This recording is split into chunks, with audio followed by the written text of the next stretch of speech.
Hmm. Bu, ini kan udah diboleh pulang, seneng nggak sih, Bu? Alhamdulillah senang kumpul. Seneng kumpul ya. Kabar terbaru bayi kembar 5 di Indramayu, sudah punya nama, singkatannya A5. Bayi kembar 5 yang lahir di Kabupaten Indramayu kini sudah punya nama. Jika disingkat nama mereka menjadi A5.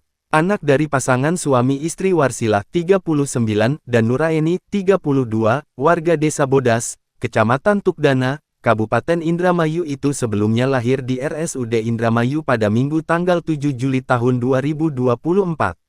Terdiri dari 4 bayi perempuan dan 1 bayi laki-laki.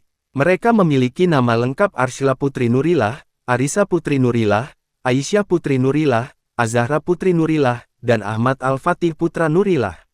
Kini, 4 bayi di antaranya sudah pulang ke rumah karena kondisinya yang sudah membaik. Tinggal 1 bayi lagi yang masih di rumah sakit dan dalam pemantauan dokter.